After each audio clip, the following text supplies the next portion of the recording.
Good morning, everyone, my dear subscribers, my students, my friends, my viewers. How are you all? I hope you all must be fine and waiting for my next video. So here you are. Today's topic is parenting styles. जैसे कि आप ये देख सकते हैं, आप welcome to my channel. First of all, I want to say welcome to my channel and आप सभी से रिक्वेस्ट है कि इस वीडियो को लास्ट तक देखिएगा ताकि आपको कुछ बेनिफिट हो सके और वीडियो को स्किप मत कीजिएगा। अगर आप इस चैनल पर मेरे इस चैनल जिसका नाम इनोवेटिव टीचर है उस पर फर्स्ट टाइम विज़िट कर रहे हैं तो प्लीज़ सब्सक्राइब करके बेल आइकन ज़रूर प्रेस कीजिएगा ताकि आपको इसी तरह के अच्छी अच्छी वीडियोस सबसे पहले मिल सके।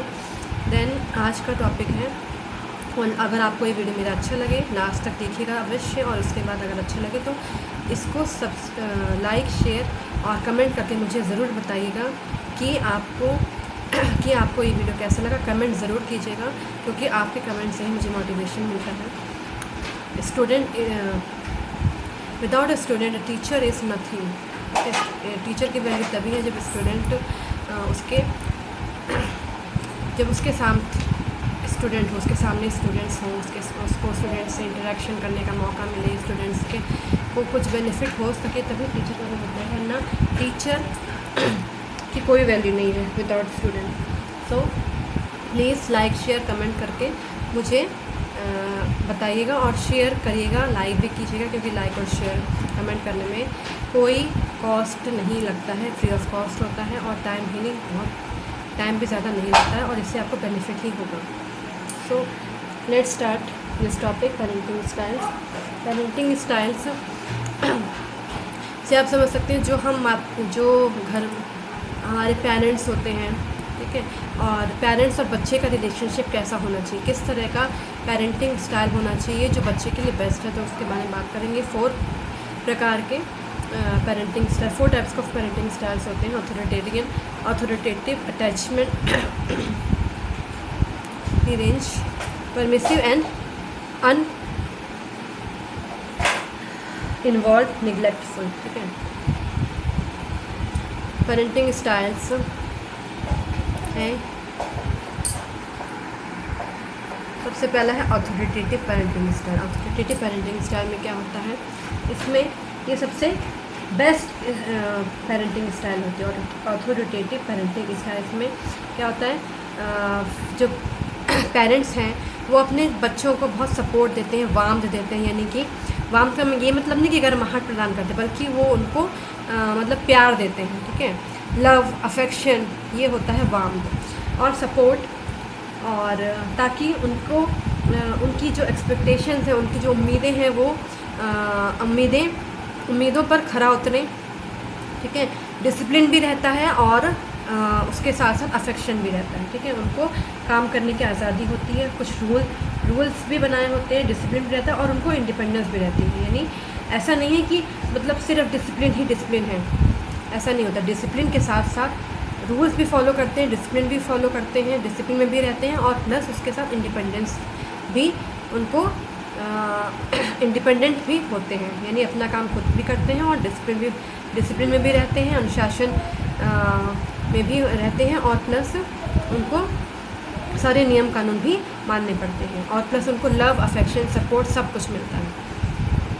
और इस तरह के बच्चे जो होते हैं जिनके पेरेंट्स उनको ऑथोरिटेटिव पेरेंटिंग स्टाइल प्रदान करते हैं, यानी उन्हें सपोर्ट करते हैं, उन्हें लव प्रदान करते हैं, उनको डिसिप्लिन में भी रखते हैं और प्लस उनको इंडिपेंडेंट भी बनाते हैं, उनको परफॉर्म करने देते हैं, तो उन बच्चों में क्या होता है, जब वो बच्चे बड़े होते हैं तो उनका पॉजिटिव होते हैं, उनकी सेल्फ़ इस्टीम, खुद से काम करने की, खुद की जो विश्वास होता है उनका बहुत ज़्यादा होता है और सोशल होते हैं इस तरह के बच्चे, ठीक है। सोसाइटी में बहुत अच्छा करते हैं, जैसे लिखा है कि रूल्स भी मानते हैं और डिसिप्लिन में भी रहते हैं, बाउंड्रीज उनकी क्लियर होते हैं, उन्हें पता होता है कि हाँ हमें क्या करना है क्या नहीं करना है, एक्सपेक्टेशंस उनकी सब फुलफ़िल होती हैं, ठीक है। और उनका जो इस तरह के बच्चे में पॉजिटिव आउटकम्स निकल के आता है। फिर होता है ऑथोरिटेरियन। ऑथोरिटेरियन में क्या होता है कि कंट्रोल तो बहुत ज़्यादा होता है लेकिन प्यार बिल्कुल भी नहीं होता है और सिर्फ स्ट्रिक्ट रूल्स होते हैं, उन्हें सारी बातें माननी पड़ती लेकिन उनकी बात सुनी नहीं जाती है। फ्लेक्सिबिलिटी बहुत कम होती है और इमोशनल सपोर्ट भी नहीं मिलता है उनको, कोई भावनात्मक उन्हें कुछ परेशानी है, उन्हें कोई दिक्कत है, तो उन्हें कोई भी सपोर्ट नहीं मिलता है। चिल्ड्रन में भी obedient struggle with self esteem and social skills. Children सारे स्ट्रिक्ट रूल्स मानते हैं, कोई भी उनमें जो नमनीयता नहीं होती है उससे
ऑथोरिटेरियन पेरेंटिंग में क्या होता है कि बच्चों को कोई सपोर्ट नहीं मिलता, कोई प्यार नहीं मिलता पेरेंट्स से, और सिर्फ उन्हें स्ट्रिक्ट रूल्स फॉलो करने पड़ते हैं, ओबीडियंट आदर करना पड़ता है अपने बड़ों का।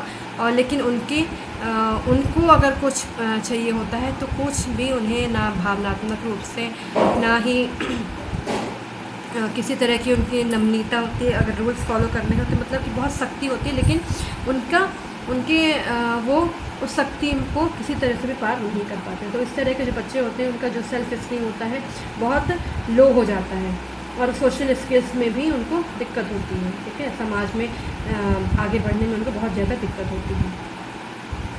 ठीक है, खुद को पहचानने में क्या करना चाहते हैं, कैसे वो रहना चाहते हैं, इसमें उनको किसी अपने पार्टनर के साथ लाइफ बिताने में भी उनको सफलता नहीं मिलती है। ठीक है, तो इस तरह की पेरेंटिंग जो ऑथोरिटेरियन पेरेंटिंग है बहुत ही वर्स्ट पेरेंटिंग होती है। देन नेक्स्ट होती है परमिसिव पेरेंटिंग।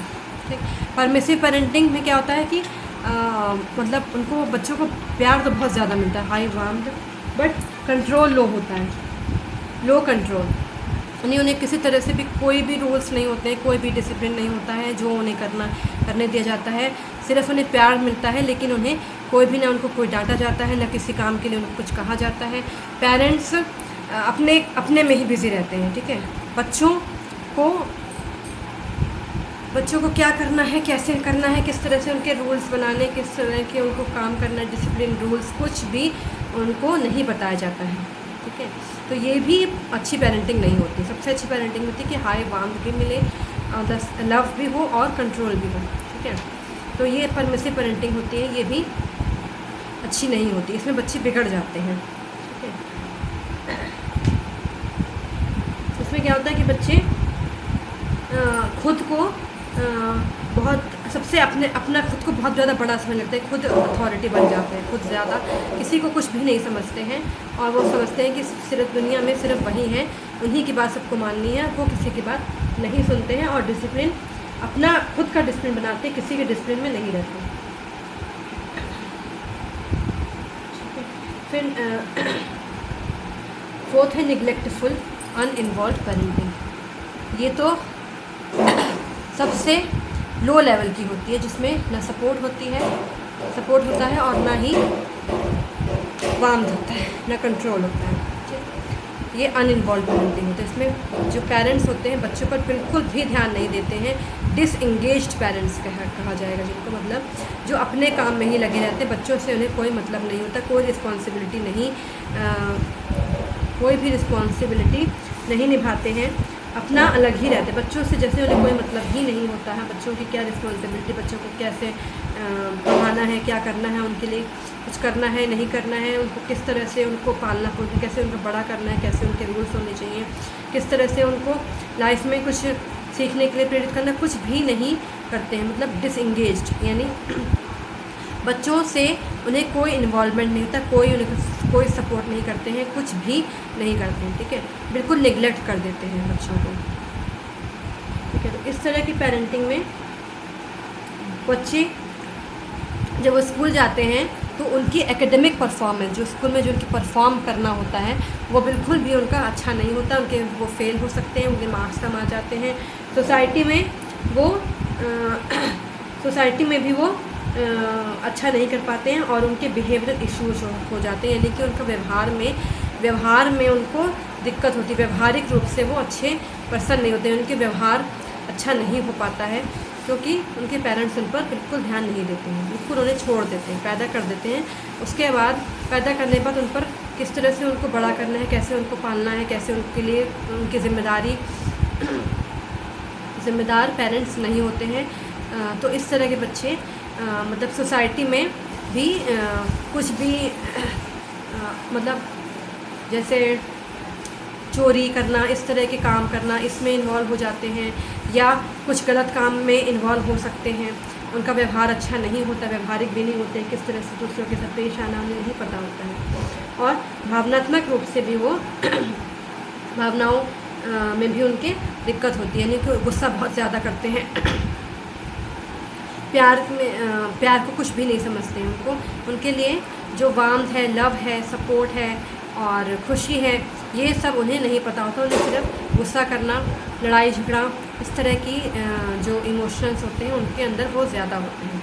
तो सबसे वर्स्ट अथॉरिटेरियन की बात यही होती है, निगलेक्टफुल, जिसमें कि बच्चे बहुत ज़्यादा बेकार आगे चलकर होते हैं, ना वो पढ़ाई में अच्छे होते हैं और ना व्यवहार में अच्छे होते हैं, इसी तरह से भी वो अच्छे नहीं होते। तो पेरेंट्स का बहुत, तो जैसा आपने देखा कि अभी पेरेंटिंग स्टाइल्स, तो पेरेंट्स का बहुत ज़्यादा इन्वॉल्वमेंट होता है बच्चों के लिए। अगर बच्चे अच्छे हैं, इसका मतलब ये है कि पेरेंट्स ने अपने बच्चों को बहुत अच्छे संस्कार दिए हैं, बहुत अच्छे से पालन पोषण किया है, बहुत अच्छा उनको विचार दिए हैं, ठीक है, घर में का माहौल अच्छा रहा है, तभी बच्चे अच्छे होते हैं। अगर बच्चे अच्छे नहीं हैं तो मतलब ये है कि परिवार, जो पेरेंट्स हैं वो उन्होंने उन बच्चों पर ध्यान नहीं दिया। तो बच्चों को अच्छा या बुरा बनाने में पेरेंट्स का बहुत बड़ा योगदान होता है। तो अब आप ये मुझे बताइएगा कमेंट करके कि आप कैसे पेरेंट्स हैं, या अगर कोई बच्चा है, कोई स्टूडेंट है देख रहा है, तो वो मुझे कमेंट करके बता सकता है कि उसने किस तरह की पेरेंटिंग फेस करी है, ठीक है। और अगर कोई पेरेंट इस तरह का न्यू पेरेंट जिसके बहुत ज़्यादा बड़े बच्चे नहीं हैं, 2 साल 4 साल 5 साल इस तरह के ही बच्चे हैं, 4 ईयर्स 5 ईयर्स, क्योंकि बहुत सी ऐसी लड़कियां होंगी जो होम साइंस पढ़ती होंगी और वो मैरिड होंगी, ठीक है, बच्चे भी हो चुके होंगे। तो आप मुझे ये कमेंट करके ज़रूर बताइएगा कि आप किस तरह के पेरेंट्स हैं, और अगर कोई स्टूडेंट देख रहा है, कोई बच्चा है, तो वो मुझे बताएगा कमेंट करके कि वो किस तरह का, उसने कैसी पेरेंटिंग स्टाइल फेस की है। और इस वीडियो को लाइक, शेयर, कमेंट करके मुझे मोटिवेट कीजिएगा, और प्लीज़ सब्सक्राइब करके बेल आइकन जरूर प्रेस कीजिएगा। तो आपको मेरा वीडियो कैसा लगा प्लीज़ बताइएगा। I am waiting for your comments, और क्योंकि मुझे आपके कमेंट से बहुत ज़्यादा मोटिवेशन मिलेगी और अच्छे वीडियो बनाने के लिए। तो sir thank you so much, bye bye.